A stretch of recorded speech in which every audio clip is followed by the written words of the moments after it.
I'm rereading the book again 10 years later.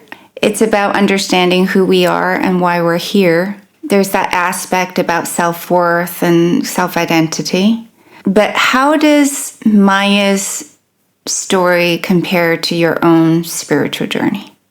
So when I left Edge and I was, not feeling great and taking some time out, and already before, I had been very curious to understand on this gender topic. I was working on gender equality in the workplace, salary and things like that, but much deeper, I just couldn't understand why in a country like, say, Switzerland, just to take my country, why is it that still today women and men who have the same jobs, the same qualifications are not paid the same? It just doesn't make any sense, right? So I couldn't make sense of that for rational beings who are well-meaning to discriminate based on gender. And so that led me down a pathway of looking at our subconscious beliefs and our conditioning. So what do we believe about men and women? What do we believe about gender roles?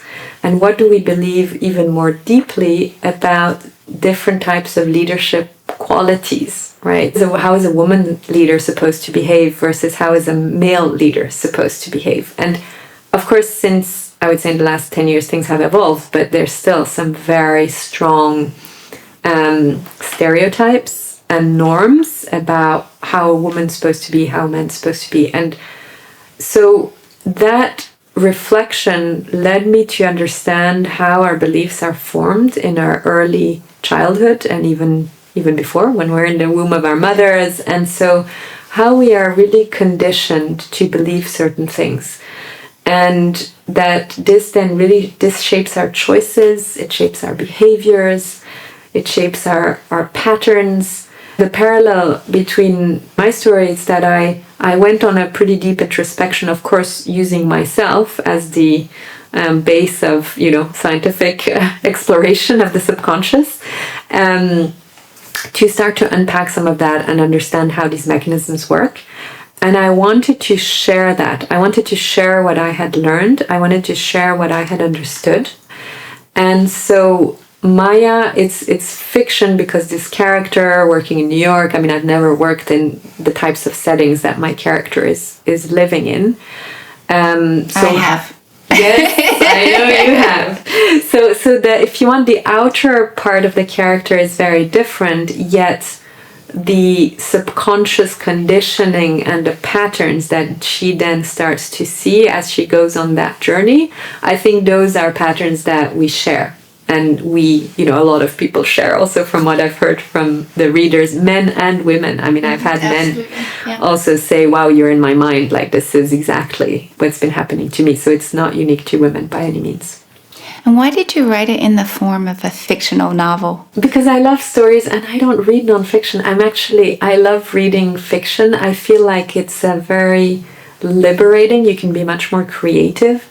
Maybe it's also because with a scientific background, whenever you write a paper, you need a footnote for everything you say. Yeah. Right? And I find it's very constraining.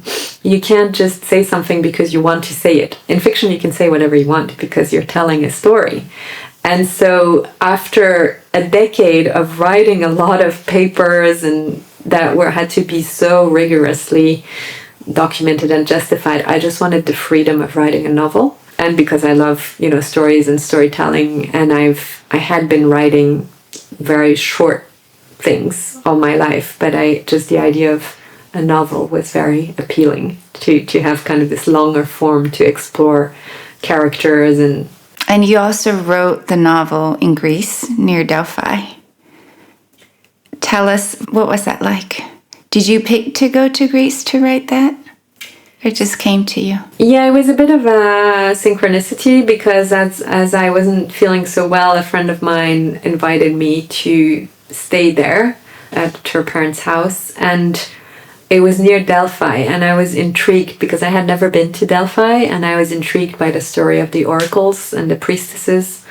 And so I thought, okay, I'm just going to go for a few weeks and rest. And, maybe that will help me to rest and recover.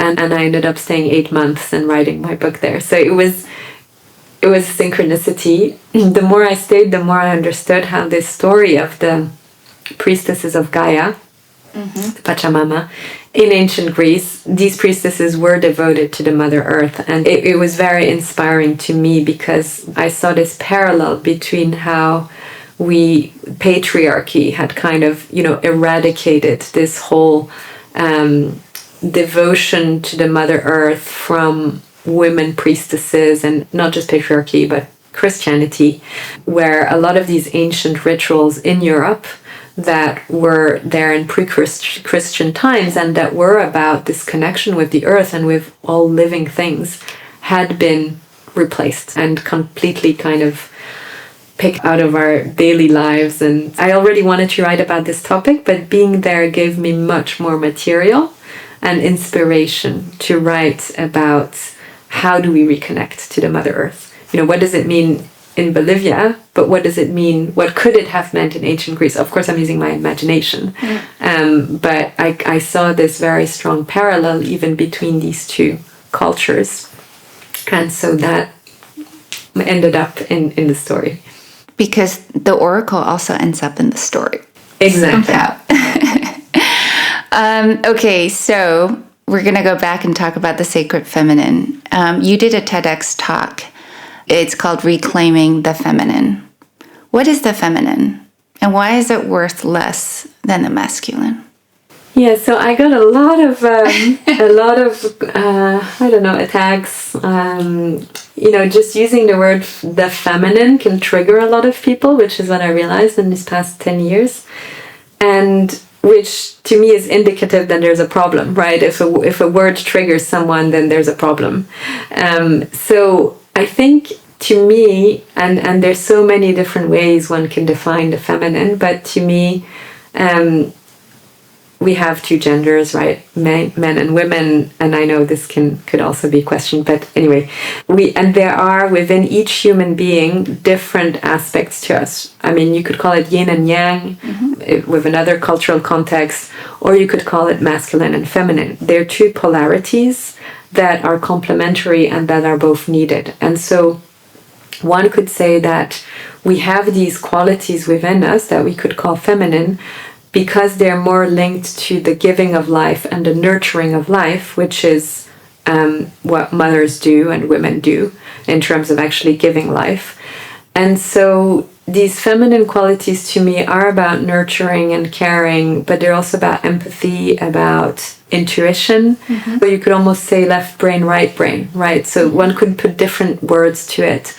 But the more I looked into this, I felt like there was a parallel between what is being valued in our societies and the feminine and masculine qualities, and then how men and women are valued in terms of what they offer. So let me explain.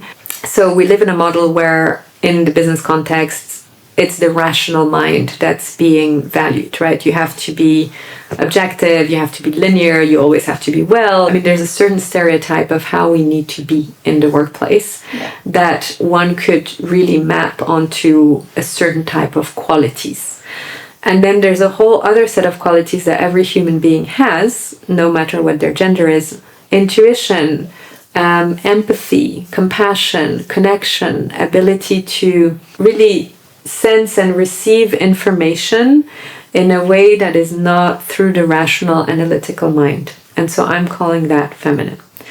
And these qualities have not been valued to the same extent.